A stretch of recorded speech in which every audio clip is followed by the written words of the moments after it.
Last time 2010లో వచ్చినప్పుడు ఇలాగే స్త్రీల మీటింగ్లో ఎవరి గురించి చెప్తున్నామో నేను అడగకముందే చాలామంది చెప్పేశారు, మీరు కూడా చెప్పారు. సాధారణంగా లేడీస్ మీటింగ్స్లో మనము బైబిల్ విమెన్ గురించే మాట్లాడుకుంటూ ఉంటాం, అవునా? నేను మాత్రం దేవుడు నాకు నేర్పించిన బైబిల్ విమెన్ గురించే ఎక్కువ మాట్లాడుకుంటాను. మరి ఈరోజు దేని గురించి చెప్పాలి, ఏ విమెన్ గురించి చెప్పాలి అనుకుంటుండగా ప్రభు నాకు ఇచ్చిన తలంపుని బట్టి ఆమె పేరేంటో నేను ముందు చెప్పను. చాలామంది ఉన్నారు కదా, చెప్పాలంటే ఎంతోమందిని గురించి చెప్పుకుంటాం. కానీ ఒక రేర్ ఉమెన్ గురించి బైబిల్లో, నేనేమో రేర్ అనుకుంటున్నాను, మీరు బాగా ఆమె వెల్ నోన్ పర్సన్ ఏమో మీకు, నాకు తెలీదు. ఒక చిన్న ప్రశ్న, బైబిల్లో ఇశ్రాయేలు యొక్క మొదటి రాణి పేరేంటి?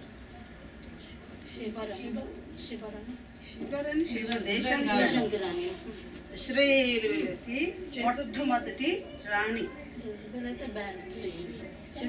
సిదోనియలా ఆమె ఇశ్రాయేలీలకి. And she can be king's wife. King's wife. No, not the prophetess. Not the prophetess. Bathsheba. Queen అడిగింది, ప్రాఫిటెస్ కూడా కాదు. Queen. బత్షెబా కాదు.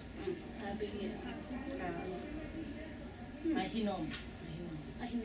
Very good. Oh, pastor's wife. ఇంతవరకు ఎవ్వరు చెప్పలేదు. సరే, వాళ్ళ భర్త పేరు ఏంటి? కాదు. Very good. సరే, అహీనోయం అనేది గురించి ఎప్పుడైనా స్టడీ చేశారా మీరు? చేశారా? సరే, నా మటుకు నేను ఇప్పుడు రాజ్యంలో ఉన్నా, మొదటి రాజున. నేను మాత్రం ఎప్పుడు వినలేదు, ఎవరు చెప్పినట్టు కూడా వినలేదా? అదన్నా తెలుసు మీకు, వినోడు చాలా మంది ఉన్నారు.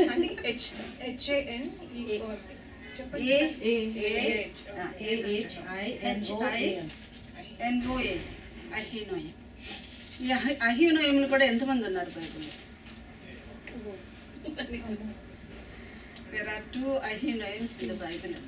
One is, we చెప్పినట్టు, Saul's wife Ahinoam, and second one is David's wife Ahinoam. వాక్యం తెలియక మునుపు, అంటే అంతగా పరిశీలన చేయనప్పుడు నేను అనుకున్నాను, అహీనోయం భార్య, సౌల్ భార్య అహీనోయం కదా, ఆయన చనిపోయిన తర్వాత ఆయన అల్లుడైన దావీదు చేసుకుంటాడేమో, అందుకే ఇద్దరి భార్యల పేరు కూడా అహీనోయం ఉందని నేను పొరపాటు పడ్డా. కానీ లేఖనాల్లో మనం ముందుకు వెళ్తే దావీదుకు మరి సౌలుకు ఉన్న రిలేషన్షిప్ ఏంటి? దాన్ని నేనే చెప్తాను. సరే, సౌలు భార్యను ఈయన చేసుకున్నాడు దావీదు అంటే ఏమవుతుంది? అట్లయితే అహీనోయం సౌలు భార్యనే చేసుకున్నది అనేది మదరిన్లా అవుతుంది. అనగా అత్తగారిని చేసుకోవచ్చా? లేవీకాండం 20వ అధ్యాయంలో చూడండి, లేవీకాండం 20వ అధ్యాయంలో అలా చేసుకోవచ్చునా? బైబిల్లోనే మనకి ఎంత మంచి ఆన్సర్ దొరుకుతుందంటే, మన క్వశ్చన్స్కి అంతా ఆన్సర్స్ అక్కడే దొరుకుతాయి. 20వ అధ్యాయంలో 14వ వచనం చూడండి, ఒకడు స్త్రీని ఆమె తల్లిని పెళ్లి చేసుకున్నాడల్లా అది దుష్కామ ప్రవర్తన. ఒక స్త్రీని ఆమె తల్లిని, ఇప్పుడు దావీదు ఏం చేశాడు? దావీదు భార్య ఎవరు? సౌలు కుమార్తెల్లో ఇద్దరు కుమార్తెలు, మేరబ్ ఒకటి, మీకాల్ ఒకటి.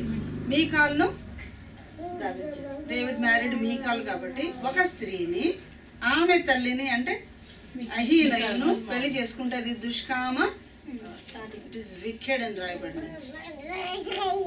అలాగూ ఆమె పెళ్లి చేసుకుంటే ఆయన పెళ్లి చేసుకుంటే అది దుష్కామ ప్రవర్తన. వాళ్ళందరూ ముగ్గురు అగ్నితో కాల్చిపడాలని దేవుని వాక్యం చెప్తుంది. అది నిజమైతే దావీదు అత్తగారిని చేసుకున్నదైతే అతడు చంపబడాలి, కాల్చబడాలి. కానీ అతనుకున్న సాక్ష్యం ఏంటి?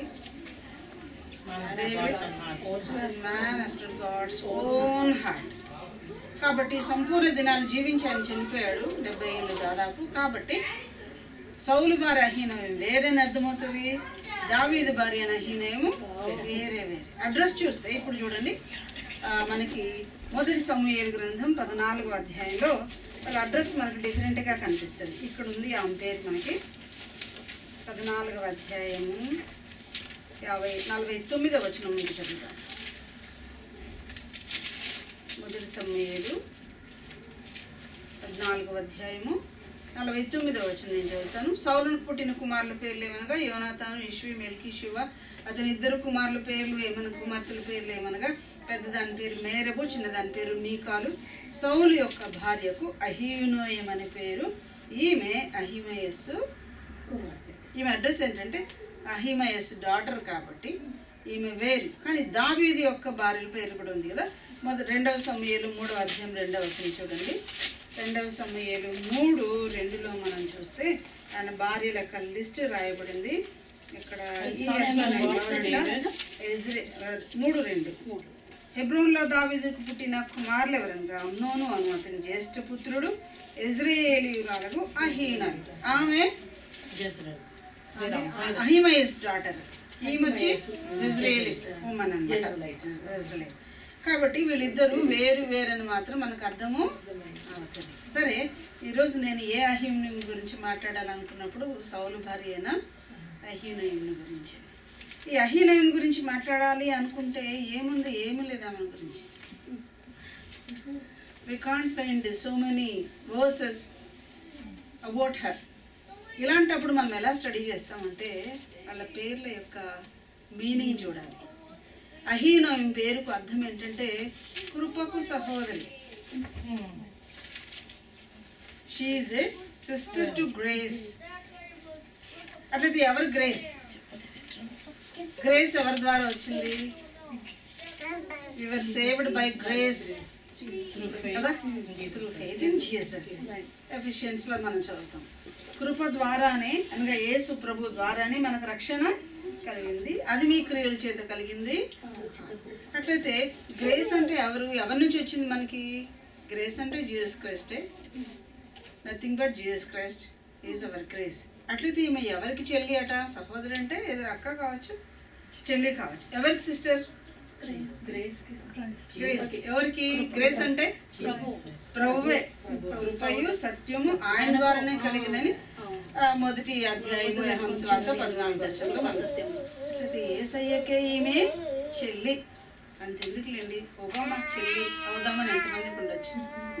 ఎందుకు పనికి వస్తాడని సర్లే వద్దు అంటే అట్లా కోరుకున్నాను. ఆయన ఎవరు? బిల్ గేట్స్ ఉన్నాడు అనుకోండి, ఆయనకి చెల్లి. లేకపోతే వయస్సు బతికి ఉంటే బ్యాక్ హోమ్లో వయస్సు బతికుంటే వయస్సు చెల్లెలదే ఎంత బాగుండేది అని అనుకుంటాం. ఎవరు పాపులారిటీ కలిగి ఉన్నారో వాళ్ళకి మనము ఏదో తోక బంధుత్వం ఎక్కడో ఉంటే అబ్బా వాళ్ళకి చుట్టూ తిరిగి ఏం చేస్తామో అదంతా చెప్పాం. కానీ మాకు సొంతం అన్న అవుతాడు కదా, లేదా కాకపోయినా కూడా అసలు వాళ్ళకి ఎవరు మీకు తెలుసా అమ్మాయి అంటే నాకు తెలియదు అంటారు. కానీ వీళ్ళు మాత్రం చుట్టూ బంధుత్వం కలుపుకొని వాళ్ళ రిలేషన్ ఉంది అని చెప్పుకుంటారు. కానీ యేసు ప్రభుతో రిలేషన్ అంది ఎందుకంటే అది ఆయనే సర్వం, ఆయనే గురువు, ఆయనే దేవుడు, ఆయనే మన బోధకుడు, ఆయనే రక్షకుడు, ఆయనే మన ప్రభు, ఆయనే తండ్రి. All in all. ఆయన అన్నలని చెప్పుకునే వాళ్ళు ఉన్నారు, తండ్రులని చెప్పుకునే వారు ఉన్నారు, తల్లులని చెప్పుకునే ఉన్నారు. కానీ వాళ్ళ ప్రేమ మనకు దొరకదు, వాళ్ళ మాటలు కూడా నిలబెట్టుకోలేరు, ప్రామిసెస్ కూడా వేస్ట్ అయిపోయింది. యెహోవాయే నమ్మదగిన సహాయకుడు. అందుకే దావీదు అంటాడు, నా తల్లిదండ్రులు నన్ను విడిచిన యెహోవా నన్ను చేరదు. వయసులో నమ్ముకున్న వాళ్ళు చాలా మంది ఉన్నారు. ఎన్నెన్నో పనులు చేయించుకోవాలనుకో, రెండోసారి కూడా ఎలక్ట్ అయ్యాడు కాదు. కానీ వారి జీవితం ఆనాడే నశించిపోయింది. కానీ మన ప్రభు ఎల్లప్పుడూ ఉండే. మరి ఆయనకి ఎలాగ మనకి చెల్లి అవుతే ఎంత బాగుంటుంది కదా. మన కోరికలను తీర్చేవాడు, ప్రార్థన ఆలకించేవాడు. అందుకు సర్వశరీరంలో ఆయన దగ్గరికి వెళ్తారంట, అన్ని గ్రాంట్ చేస్తారు. ఈనాడు మన తల్లి అన్నీ ఇవ్వలేదు, మన భర్త అన్నీ ఇవ్వలేదు. వాళ్ళ బడ్జెట్ మన వరకు రాదు, సరిపోదేమో, 1, 2, 3 ఇస్తారు. కానీ యేసు ప్రభుకి మనం కూడా చెల్లి అని పిలువబడితే ఎంత. ఒకసారి మనకందరికి బాగా తెలుసు, మత్తయి సువార్త 12వ అధ్యాయంలో రాయబడింది ఏమని? 46వ వచనంలో యేసు ప్రభు తన శిష్యులు జనసమూహంతో మాట్లాడుతూ ఉన్నాడు. మల్టిట్యూడ్స్ వచ్చేసాయి, మాట్లాడుతున్నాడు. ఇంతలోపల ఒకరు వచ్చారు. ఏమని? నీ తల్లియు ఈ సహోదరులు నీతో మాట్లాడాలని బయట ఉన్నారు అంటే ప్రభు అన్నాడు, ఎవడు నా తల్లి, ఎవడు నా సహోదరి, ఎవడు నా అన్నలు. అసలు ఏమని రాయబడింది? వాళ్ళ సహోదరులు యేసు ప్రభు ఇంటి వారు కూడా ఆయన నమ్మలేదని రాయబడింది. చనిపోయిన తర్వాత జేకబ్కి, నిన్న మనం విన్నాం, చనిపోయిన తర్వాత జేమ్స్ లేకపోతే యాకోబు అనే ఆయనకి, అంటే యేసు ప్రభు పుట్టిన తర్వాత యోసేపు ద్వారా మరియ కన్నా కుమారులలో ఒకరి పేరు యాకోబు. యాకోబునికి ఆ తర్వాత యేసు ప్రభు ప్రత్యక్షమైనప్పుడు అప్పుడు నమ్ముకున్నాడు, కానీ యేసు ప్రభు బ్రతికిన దినాలని నమ్ముకోలేదు. కనుక ఆ శిష్యులు వైపు ఆయన తిప్పి చూసి ఏమన్నాడు? వీరే నా తల్లియు, నా సహోదరులు, నా సహోదరి అని కూడా కింద రాయబడింది. అట్లయితే ఎవరంట? నా మాటలు విని నా తండ్రి చిత్త ప్రకారం చేయు వీరే నా తల్లియు, సహోదరులు, సహోదరులు. అట్లయితే మనం యేసు ప్రభు చెల్లి కావాలి అంటే, ఒకవేళ బ్రదర్ కావాలంటే, లేకపోతే ఆయన తల్లిగా ఉండాలి అంటే, ఈనాడు యేసు ప్రభుని గురించి తెలియకపోయినా మరియను గురించి అందరికీ తెలుసు. క్రిస్మస్ కార్డులలో ఎవరు పెద్దగా కనిపిస్తారు? గ్రీటింగ్ కార్డులలో యేసు ప్రభు చిన్న శిశువుగా తొట్టిలో పడి ఉండవు, లేకపోతే ఆమె ఎత్తుకుని ఉన్నట్టుగా ఉంటుంది. కానీ ఎక్కువ పెద్దగా ఫిగర్ కనిపించేది ఎవరు? మరియను గురించి అందరూ మేరీ ఇంగ్లీష్లోనే బాగా తెలుసు ఆమె గురించి. ఇంకా ఆయన తల్లి కావాలంటే, స్త్రీలలో నీవు ధన్యురాలవో నీ పిల్లలు బ్లెస్సెడ్ ఉమెన్ మనం కూడా కావాలంటే ఆయన వాక్యాన్ని వినాలి, ఆయన వాక్య ప్రకారం ప్రవర్తించాలి. చాలాసార్లు మనం హీరోస్గానే ఉన్నాం, కానీ హీరోస్గా మనము లేము. అట్లయితే ఎవరైతే బైబిల్ గురించి వింటారో, విని దాని ప్రకారం నడుచుకుంటారో వాళ్ళే యేసు ప్రభు చెల్లి, తల్లి అండ్ సహోదరులుగా అయ్యే అవకాశం. అట్లయితే మనం ఇప్పుడు ఈమెకి ఈ వచనం అప్లికబుల్గా ఉందా? నిజంగా ఈషియే సిస్టర్ టు గ్రేస్, యేసు ప్రభుకి ఈమె చెల్లేనా అని అన్నట్లయితే మనం విన్నాం. యేసు ప్రభు వాక్యం వినాలి, ఆయన చిత్త ప్రకారం నడుచుకోవాలి. వాక్యంలో ఏముంది? యేసు ప్రభు చిత్తం అంతా రాయబడింది, మన పట్ల దేవుని ఉద్దేశం అంతా రాయబడింది, గాడ్స్ ప్లాన్ ఏంటో మన విషయం ఇదంతా రాయబడింది. కనుక ఇది చదివితే కానీ దేవుని చిత్తం మనకు అర్థం కాదు. అందుకే ప్రతిరోజు చదవాలి, అనుదినము చదవాలి, రాత్రింబగలు చదవాలి. దాన్ని ధ్యానించేవాడు ధన్యుడు. నీటి కాలంలో ఎవరన్నా నాటబడిందే తన తన కాలం. మామిడి పండ్ల కాలం ఇండియాలో. మామిడి పండ్లు మస్తు కనిపిస్తున్నాయి. ఇక్కడ మీకు రావాలి, ఒబోమా అది కూడా సైన్ చేశాడంట. ఇండియా నుంచి మేము బైక్స్ ఇస్తాము, మీరు మాకు మామిడి పండ్లు ఇవ్వాలి. మీకు దొరికేవన్నీ మంచివి కాదని మెక్సికన్లో ఉన్నాయి కదా. తన కాలమందు ఫలమిచ్చే చెట్టు ఎంత మాధుర్యం ఉంటుంది, అవుట్ ఆఫ్ సీజన్ పండేది ఎట్లుంటుంది, అంత బాగాలేదంట. కనుక మనము అట్లాంటి ఫలముగా మనం ఉండాలి అంటే ఆయన చిత్తం తెలుసుకోవాలి. బైబిల్లో తెలుసుకోవడం మాత్రమే కాదు, చేయాలి. సరే, ఆయన చిత్తం ఏంటి? ఈమె గురించిన ఇన్ఫర్మేషన్ బైబిల్లో మనకి ఎక్కువ వర్సెస్లో లేదు కాబట్టి ఈమె ఫ్యామిలీ మెంబర్స్ని గురించి కొద్దిగా రాయబడింది బైబిల్లో. ఈమె ఎవరిని పెళ్లి చేసుకుందో మనకు తెలుసు, ముందే మనం చెప్పుకున్నాం కదా. ఎవరు ఆమె భర్త ఎవరు? అట్లయితే సౌలు గురించి ఏం రాయబడింది? ఇప్పుడు సమూయేలు గ్రంథం 9వ అధ్యాయం చూద్దాం. 9వ అధ్యాయము 2వ వచనం. అతనికి సౌలు అను ఒక కుమారుడు ఉండేది. అతడు కీషు, సౌలు యొక్క తండ్రి. అతడు అనగా సౌలు బహు సౌందర్యము గల యవనుడు. ఇశ్రాయేలులో అతని పాటి సుందరుడు ఒకడునూ లేడు. అతడు భుజములు మొదలుకొని పైకి ఇతరుల కంటే ఎత్తుగలవాడు. ఏమర్థమవుతుంది? అహీనోయము యొక్క భర్త. పైన ఏమంది? అతడు బహు సౌందర్యం, కొంచెం సౌందర్యం కాదు, బహు సౌందర్యం. ఇంగ్లీష్లో was a handsome young man. చాలా హ్యాండ్సమ్ గా కనిపిస్తున్నాడు. పైగా రెండవది ఎవరికి లేని ఎత్తు. His head and shoulders were above others అని రాయబడింది. అతని హెడ్ కానీ షోల్డర్స్ కానీ ఇతరుల కంటే ఎక్కువ పైకి ఉందన్నమాట. తర్వాత మూడవది ఏంటి? అతని భుజం మొదలుకు ఇతరుల కంటే ఎత్తు గలవాడు. సౌలు అనే భాగ్యవంతుడు ఉన్నాడంటే తండ్రి యొక్క ఆస్తి అంతా, ఇన్హెరిటెన్స్ అంతా ఎవరికి వచ్చి ఉంటుంది? మంచి మ్యాన్ అని అనుకోవచ్చు లోకరీతిగా. ఇప్పుడు 3 విషయాలు చదివాం. బహుభాగ్యవంతుడు తండ్రిలాగా, చాలా సౌందర్యం కలిగిన వాడు. మూడవది అందరికంటే tallest person all the Israelites. ఒకవేళ బ్యూటీ కంటెస్ట్ పెడితే ఫస్ట్ ప్రైజ్ ఎవరికి వస్తుంది? సౌల్కి వస్తుంది. ఆడపిల్లలకి అయితే బ్యూటిఫుల్ అని చెప్తారు, మగపిల్లలకి అయితే హ్యాండ్సమ్ బాయ్. నేను అనుకుంటున్నా ఇప్పుడు ఈమె గురించి వివరాలు ఎక్కువ లేవు కనుక ఆమె పెళ్లి చేసుకోవాలి అంటే సౌల్లో ఎవరిని చూసింది? ఎవరిలో ఏం చూసింది సౌల్లో? ఆమె పెళ్లి చేసుకున్న సమయంలో ఐశ్వర్యవంతుడు, రెండవది బహు సౌందర్యం చూసింది. కొద్దిమంది ఆడపిల్లలకి మగపిల్లలకి ఉంటాయి. ఒక పాప అనేది మేము చదువుకుంటున్నాను కిజియా, ఆ పెళ్లి కూతురు ఏం చీర కట్టిందో అదే చీర కొనుక్కుంటాను నేను అనేది ఆ అమ్మాయి పెళ్లి కూడా నేను చూసాను, కానీ ఆ చీర కట్టుకోలేదా. ఎన్నెన్నో నేను మ్యారేజ్ చేసుకుంటే ఫలానావన్నీ ఉండాలి ఆయనలో అని పగటి కళ్ళలు కానీ వాళ్ళు ఎంతోమంది ఉన్నారు. కానీ ఈమె అతనిలో చూసింది outward beauty, outward appearance, outward స్టాచర్, అంతే కదా, ఇవే చూసింది. కానీ అతడు ప్రార్థనాపరుడా, అందరికంటే ఎత్తైన వాడే నిజమే, కానీ స్పిరిచువల్ లెవెల్లో చాలా టాలెంట్ పర్సన్. ప్రభు దావీదు అన్నాడు కదా, నేను ఎక్కలేనా ఎత్తైన కొండకు నన్ను ఎక్కించు.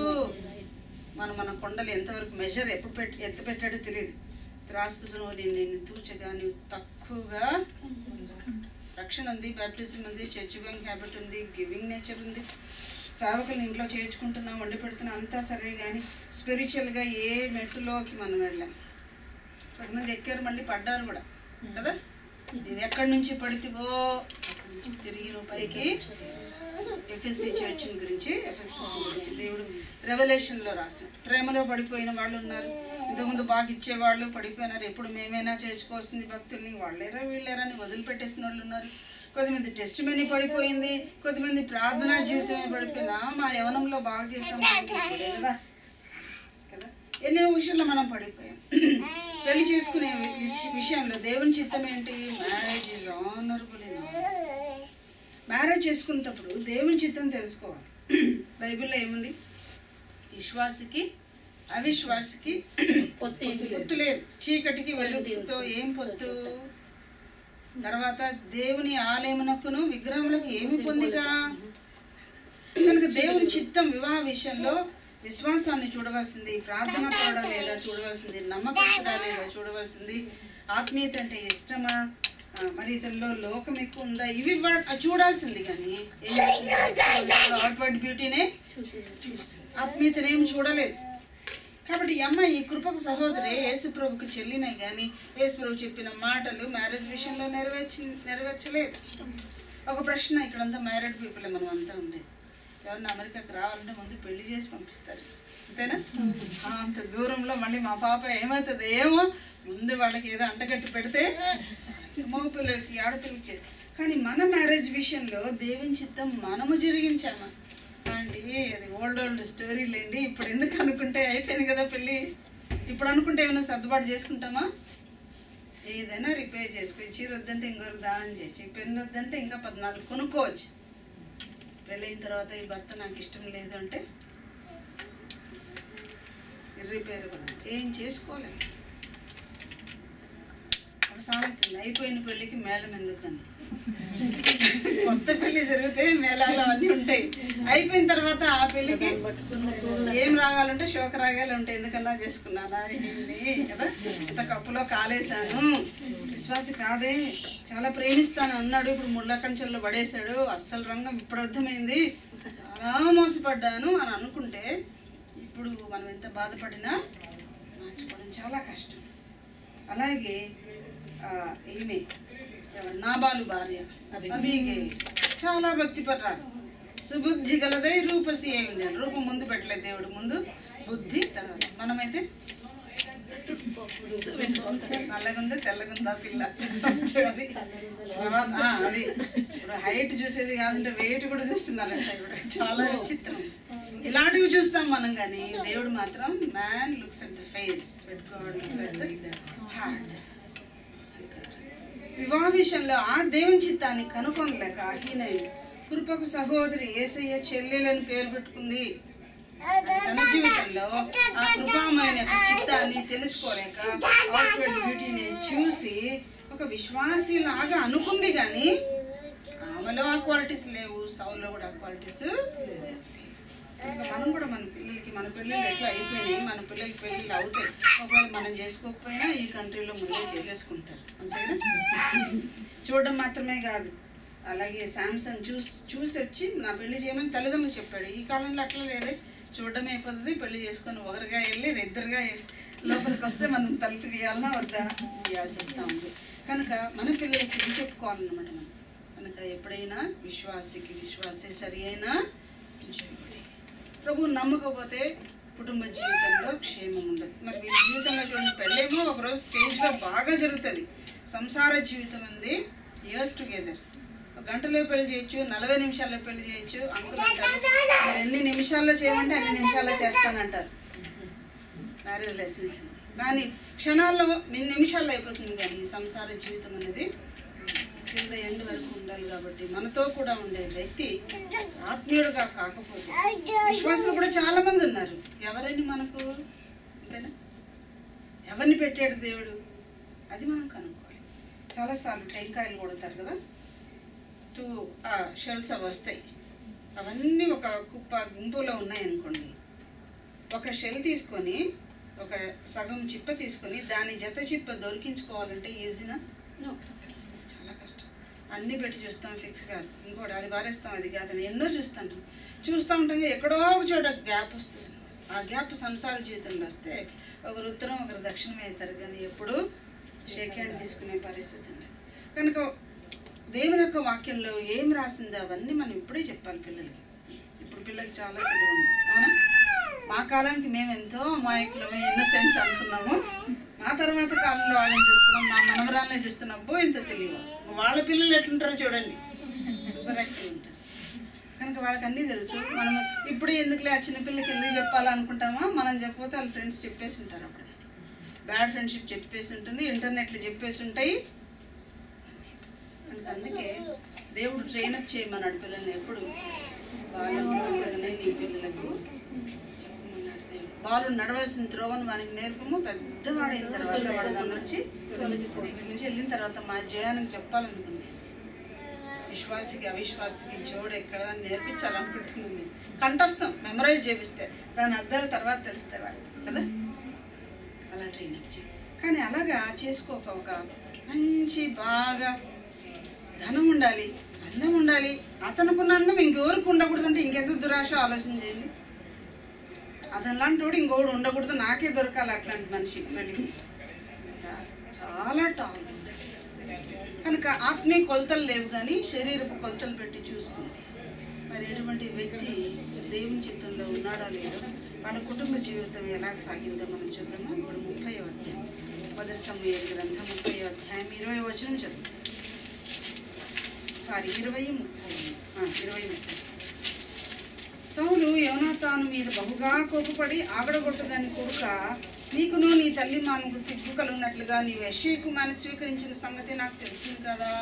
జాగ్రత్తగా మనం చదివితే ఇక్కడ ఏంటంటే వాళ్ళు డైనింగ్ హాల్లో ఉన్నారు, భోజనానికి కూర్చొని ఉన్నాడు.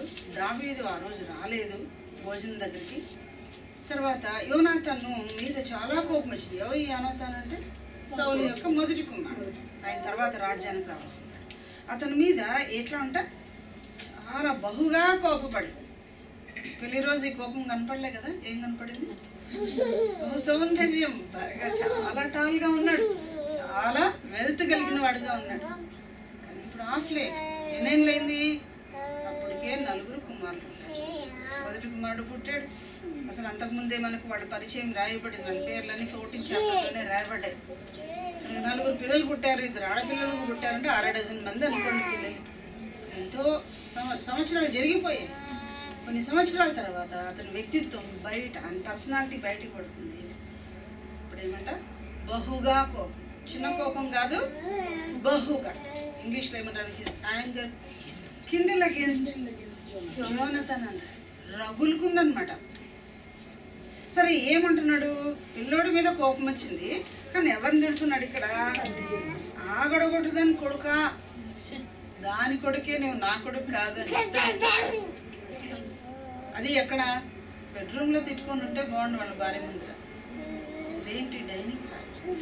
రాజుతో పాటు ఆయన సబార్డినేట్స్ ఎంతమంది ఉంటారు?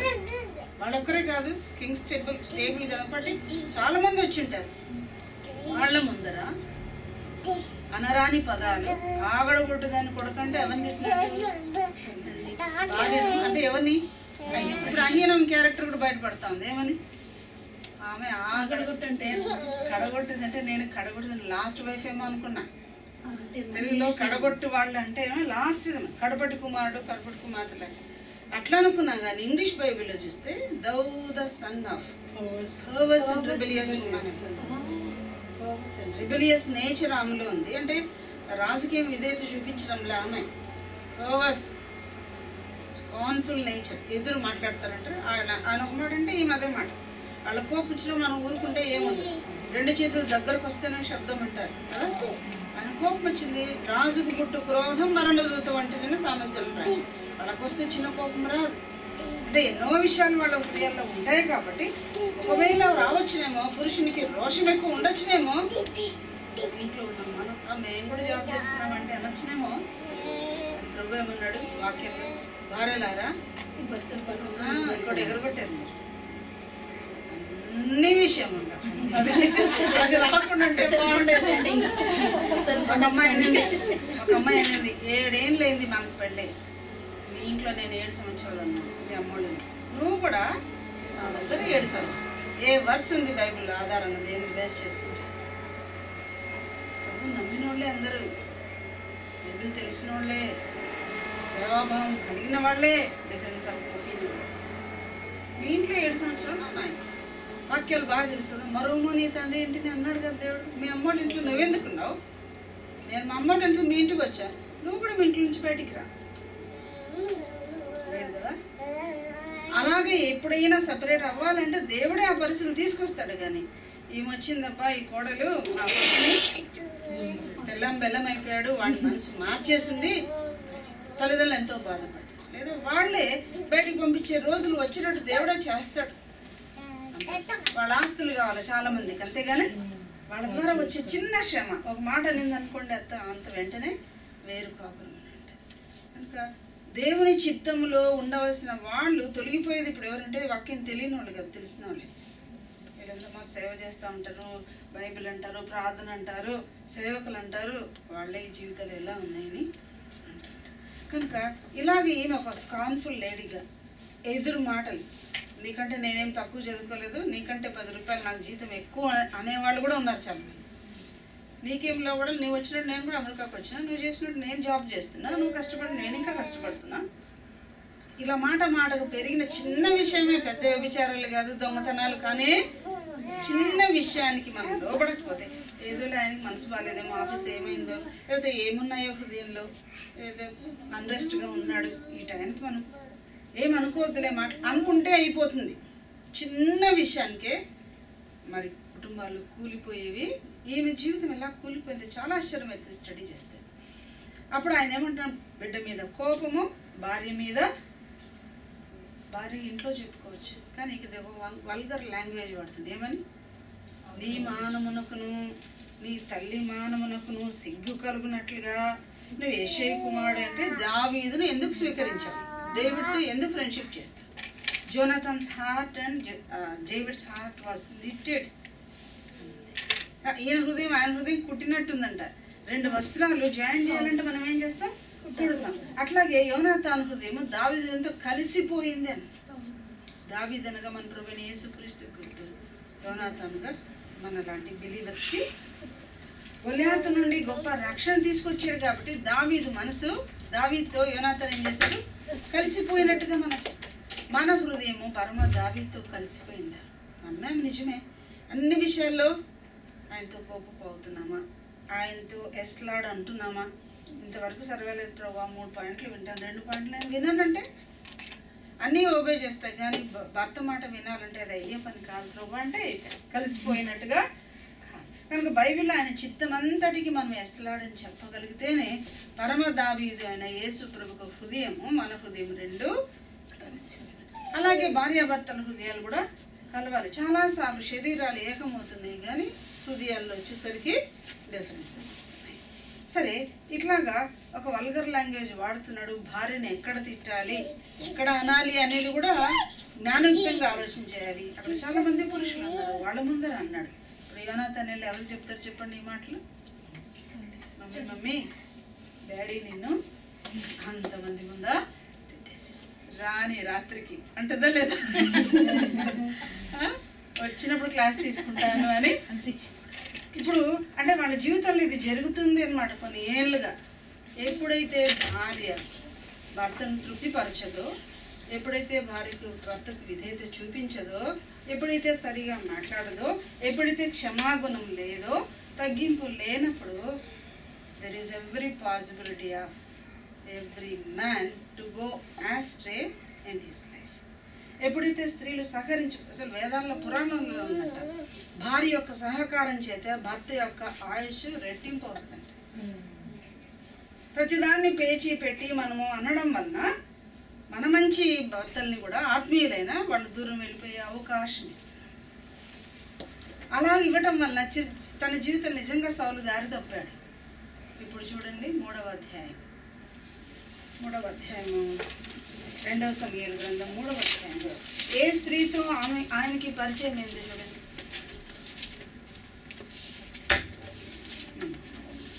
7వ వచనం, 3వ అధ్యాయం 7వ వచనం లేదా 6 మధ్యలోనే ఉంది. అబ్నేరు సౌలు కుటుంబీకులకు బహు సహాయం చేశాను. అయ్యా కుమార్తె కనిపెట్టారా? అయ్యా కుమార్తె రిస్పా అని ఒక ఉపపత్ని. సౌలుకు ఎవరీమే? ఓన్లీ 1 వైఫ్ అనుకున్నాం, కానీ వర్డ్ ఆఫ్ గాడ్లో ఏముంది? ఒక కాంక్యుబెన్తో ఆయన పరిచయం ఏర్పడింది. కిందికి చదువుకొని వెళ్తే ఆ ఉమెన్తో ఆయనకి 2 పిల్లలు పుట్టారు అన్నమాట. 2 పేర్లు కూడా బైబిల్లో ఉన్నాయి. కనుక జ్ఞానంతో తన ఇల్లు కట్టుకోలేక అహీనయం ఏం చేసింది? భర్తను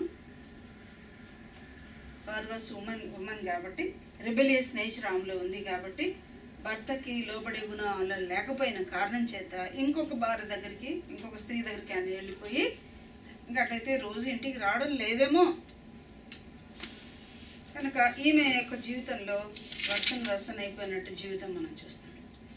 ఆ తర్వాత ఏమవుతుందంటే 31st చాప్టర్కి మనం ఫస్ట్ శామ్యూల్ వెళ్తే, గిల్బో పర్వతం మీద ఫిలిస్టీన్స్కి ఇశ్రాయేల్కి యుద్ధం జరుగుతుంది. ఆ యుద్ధంలో సౌలు చచ్చిపోతాడు. సౌలుతో పాటు వెళ్ళిన 3 అబ్బాయిలు కూడా చచ్చిపోతారు సేమ్ డే. చచ్చిపోయిన తర్వాత ఫిలిస్తీయులు సౌలును కనుక్కొని ఏం చేస్తారు? ఆయన తల తెగకొట్టి ఆ తలను జయవర్తమానం మేము గెలిచాము చూడండి అని చూపించుకోవడానికి ఆ ఊర్లన్నీ తిప్పేస్తారు. మరి సౌలు ఆయుధాలు తీసుకెళ్ళి వాళ్ళ దేవత టెంపుల్లో పెట్టుకుంటారు. ఆ తల అన్ని ఊర్లు తిప్పినప్పుడు ఏమి ఫ్రీజర్లో పెట్టారా ఏమన్నా ఎక్కడ పడేస్తారో తెలియదు. కనుక ఒకవేళ అహీనోయం ఆ చచ్చిపోయిన ఆ డెడ్ బాడీస్ని చూడాలి అంటే చూసిందంటే బైబిల్లో చూడలే. ఈ 3 పిల్లలు చనిపోయారా, వాళ్ళను కడసారి చూడడానికి కూడా ఒక లాస్ట్ లుక్ కూడా వేయడానికి వీలు లేదు. వాళ్ళు ఏం చేశారు?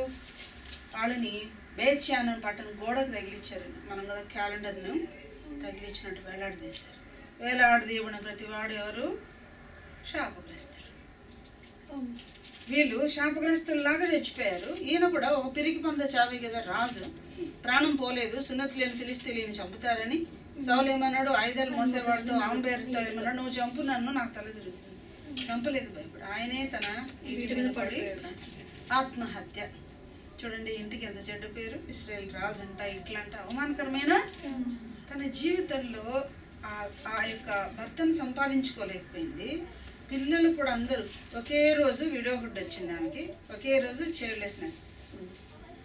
47వ అధ్యాయం యెషయా చదివితే ఈ 2 అపాయములు నీ మీదకి వచ్చినాయి. ఒకటి నీ విధవరాలమైన, రెండవది అనుకుంటే ఈ అవిధేయత అందరు ప్రతి ఒక్కరిలో ఉంది. ఈనాడు ప్రభు నమ్మిన వాళ్ళు పర్సంటేజ్ తక్కువ వేరే అవుతుంది, కానీ ఆ దినాలు ఎందుకు అంత ఘోరము ఆ కుటుంబానికి వచ్చింది? ఎందుకు ఒకే రోజే 4 ఆత్మలు చూడలేదు. వాళ్ళ మీద మట్టి వేయాలనుకుంటారు కదా చివరిసారి, అది లేదు. అట్లా వాళ్ళు ఎక్కడో చచ్చిపోయారు అనమాట. సరే వీళ్ళు చచ్చిపోయేది వేలాడి తీసిన తర్వాత ఇశ్రాయేల్లో బలశాలలో వెళ్ళి ఆ పిల్లల్ని తీసుకొచ్చి రాత్రి వాటిని బర్న్ చేస్తున్నారు, ఎముకలన్నింటిని. రాత్రి తెలియకోకుండా ఎక్కడో పాటు పెట్టేసినారు. తల్లి చూడలేకపోయింది, భార్య చూడలేక పాపము చిన్నదే కానీ కనిపిస్తుంది కానీ దాని పర్యవసానం రిజల్ట్ అందుకే ప్రభు అన్నాడు పాపం వల్ల వచ్చే జీతం ఈ లోకంలో చచ్చిపోయేది ఎంత ఘోరం అంటే ఒక పాపానికి స్త్రీ జ్ఞానం వల్ల తన ఇల్లు కట్టుకుంటుందని Proverbs 14:1 చదువుతాం. తగ్గలేదు, నేను రాని కదా, నాదేం తప్పు లేదు కదా, నీదే తప్పు, ఇట్లా మాటకు మాట పెంచుకోవడం వల్ల భర్తను దూరం చేసుకుని ఆయన పాపంలోకి వెళ్ళి మా పిల్లలు 3 చచ్చిపోయారు, ఇంకొక్కడే ఉన్నాడు. ఈయన తర్వాత రాజ్యానికి ఎవరు వచ్చింటారు మరి? 4 అయిపోయారు, ఇంక మిగిలింది వాడు ఒక్కడే. ఆ బిడ్డ 2 Samuel 3rd chapterలో అబ్నేర్ ద్వారా కమాండర్ ఇన్ చీఫ్ ఆయన ద్వారా ఈ బిడ్డ రాజ్యానికి వస్తాడు. ఇతడు కూడా 3 సంవత్సరాలే ఆడతాడు. ఆ 3వ అబ్బాయిని 4వ అబ్బాయిని కూడా వాళ్ళ సైన్యాధిపతులు ఇద్దరు చంపేస్తారు. ఆ అబ్బాయి పడక గదిలో ఉన్నాడు. ఇంకా అహీనోంకి ఎవరున్నారు? మగపిల్లలు అనే వాళ్ళు ఎవరు కూడా లేకుండా పోయారు. చైల్డ్లెస్ అండ్ విడోహుడ్ 2 వచ్చినాయి. మీరు చదవండి 47వ అధ్యాయంలో ఇవి 2 అపాయములు నీ మీదకి వస్తాయి, నీవేం నేను విధురాం కాను. First women in the country అంటారే ఎవరు? ఒబామా, మీకు ప్రెసిడెంట్ అయినా కదా, ఒబామా వైఫ్ ఫస్ట్ లేడీ అక్కడ ఉంది. అది నేనే ఫస్ట్ లేడీ, నేను విధురాం కాను అని అనుకున్నావా? ఈ 2 అపాయములు నీ మీదకి వస్తాయి. నువ్వు ఆలోచించలేకపోతివి. నేను సర్వదా ఇంగ్లీష్లో ఉంది, తెలుగులో సర్వదా దొరసాని అయి ఉంటావు అని అనుకున్నదంట ఆమె. భర్త చనిపోయిన తర్వాత పిల్లలు లేకపోయారు, పాపం వల్ల శరీర సంబంధం మరణం వచ్చినట్టు మనం చేస్తాం. మరి అంత మాత్రమే కాకుండా ఆమెకు ఇంకెవరు మిగిలిపోయారు చూడండి ఫ్యామిలీలో? 2 ఆడపిల్లలు ఉన్నారు. 21st chapterలో 2 Samuel 21st chapterలో మనం చూస్తే అక్కడ సౌలు యొక్క మనుమన్లు అంటే మేరపుకు పుట్టిన 5 మంది పిల్లలు చనిపోతారు. మనుమన్లు కూడా. ఎందుకంటే సౌలు బతికినప్పుడు సౌలుతో పాటు మేరపు చిల్డ్రన్ కూడా వాళ్ళ తాతగారితో వెళ్ళి గిబియోనైట్స్ని చంపకూడదని మరి జాషువా కాలంలో వాళ్ళు మాట తీసుకొని ఉంటారు. చంపకూడని వాళ్ళని చంపారు కనుక వాళ్ళు గిబియోనీళ్ళు వచ్చి దావీదుకు మొరపెడతారు, రాజా మాతో ఇట్లా ఓత్ ఇచ్చారు కానీ మా వాళ్ళని చంపారంట, అట్లయితే మీకేం కావాలి? అందుకని దేవుడు 3 సంవత్సరాలు అక్కడ వర్షం ఇవ్వలేదు. దానికి కారణం ఏంటంటే ఇది చెప్తారు వాళ్ళు. అందుకు అప్పుడు దావీదు ఆ పిల్లల్ని అప్పగిస్తాడు. మేరవు పిల్లలు 5 మంది చచ్చిపోతారు. సౌలు పిల్లలకి మిగిలిన వాళ్ళు అంటే రిస్పా ద్వారా పుట్టిన 2 పిల్లలు ఉన్నారు కదా, ఆమె ఆళ్ళని వీళ్ళు 5 మంది మనమళ్ళు, 2 కొడుకులు రిస్పాతో 7 మందిని దేవుని సందులో కొండ మీద హిల్లో అక్కడ వాళ్ళని చంపేస్తారు. దావీదు అలో చేస్తాడు, గిబియోనైట్స్ చంపుతారు. ఇప్పుడు అహీనోయమికి ఏమవుతారు? ఈ 5 మంది మేరవ పిల్లలు గ్రాండ్ చిల్డ్రన్ అవుతారు. వాళ్ళందరూ కూడా ఏమయ్యారు చూడండి. ఇప్పటికి ఎంతమంది చచ్చిపోయారు? 4 పిల్లలు, ఒక భర్త. రిస్పావి తీసేసేయండి, ఆమె సొంత పిల్లలు కాదు. 5 మంది కూతురు పిల్లలు ఉన్నారు. మొత్తం ఎంత?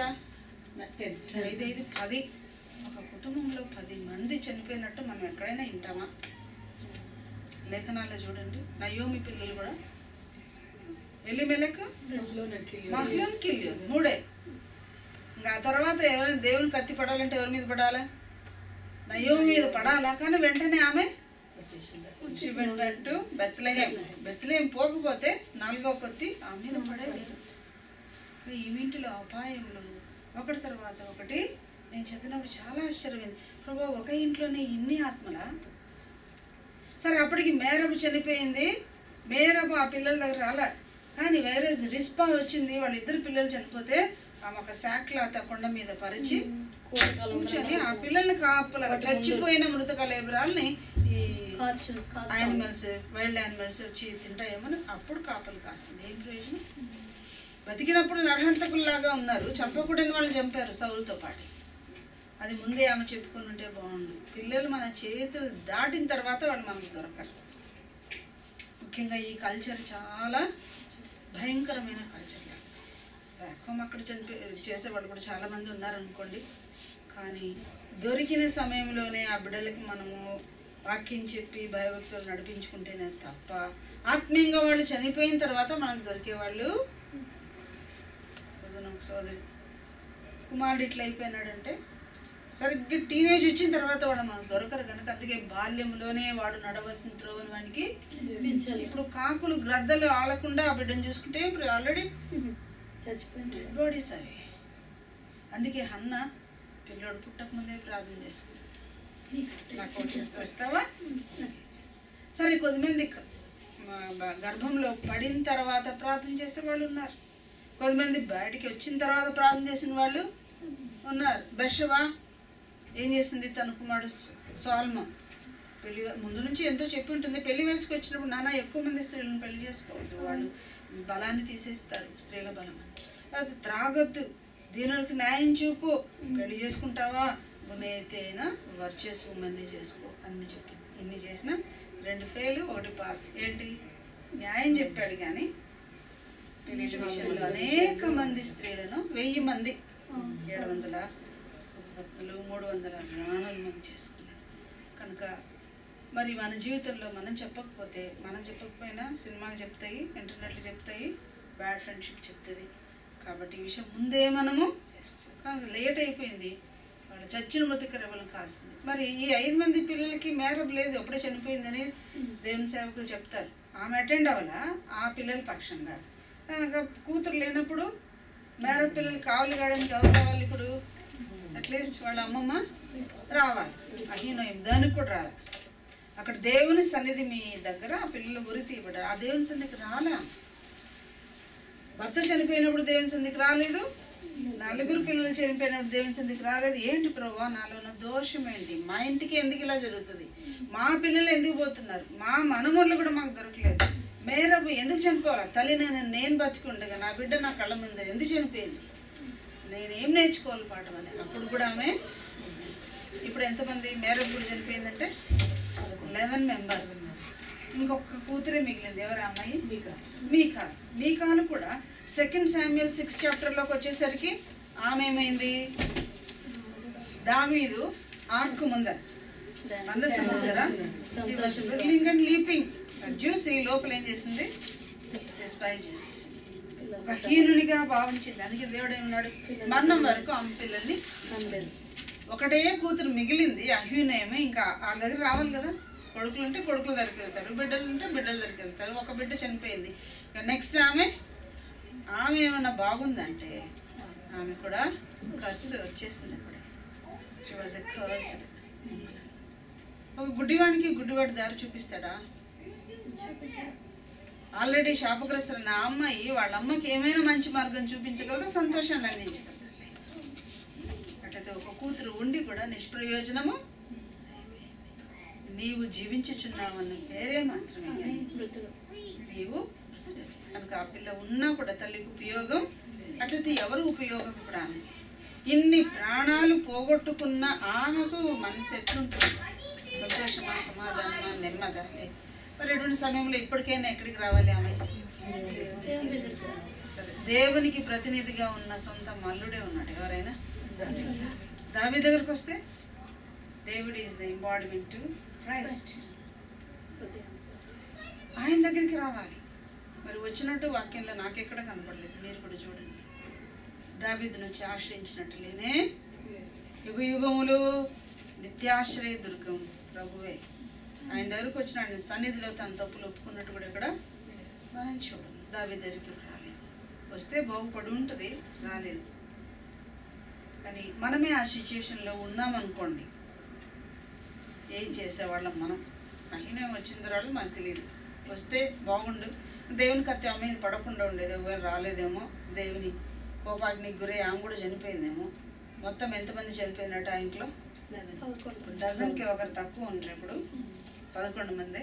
ఇప్పుడు ఈమె కూడా ఏమైపోయింది? జ్ఞానవంతురాలు తన ఇల్లు కడుతుంది, 3 రాళ్ళు ఊడబెరుక్కుంది. ఎవరైనా కడుతూ ఉంటే కట్టింది కూడా 12 ఆత్మలు ఆ ఇంటిలో ఏమైపోయినాయి?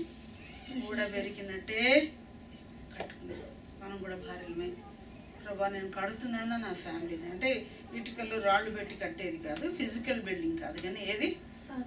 మన ఫ్యామిలీ అనేది ఒక వ్యవస్థ. దాన్ని ప్రభా కడుతున్నానా? లోకరీతిగా చదువుకున్నాను, చాలా డబ్బులు వస్తాయి నాకు, కానీ ఆత్మీయంగా నేను కడుతున్నానా? నా కుటుంబాన్ని రక్షణలోకి నడిపిస్తున్నాను. అత్తమామలు రక్షణ లేకపోతే వాళ్ళని తీసుకొచ్చేవంతా కూడా మనకి అనేకుల్ని మన చర్చిలో వాళ్ళు ప్రభు నమ్మినట్టే కనిపిస్తున్నారు, నమ్మిన ఫ్యామిలీ లాగానే ఉంది. కానీ అన్నీ ఊడబెరుక్కుంది. ఒక్కసారి కూడా ఆ టాప్ ఆఫ్ ద హిల్లో రిస్పా వచ్చింది, కాంకుబిన్.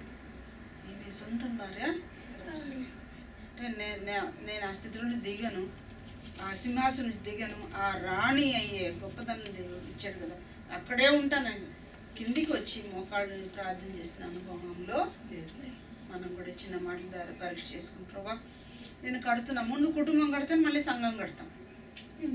మన ఇంట్లో మనం సాక్ష్యాలు అయింది బయట ఏంచి, ముందు కుటుంబంలో ఉన్న పిల్లలు ఎవరెవరైతే దేవుళ్ళలోకి రాలేదో వాళ్ళందరినీ నడిపించుకొని ఇంట గెలిచి సామెత ఉంటారు బయట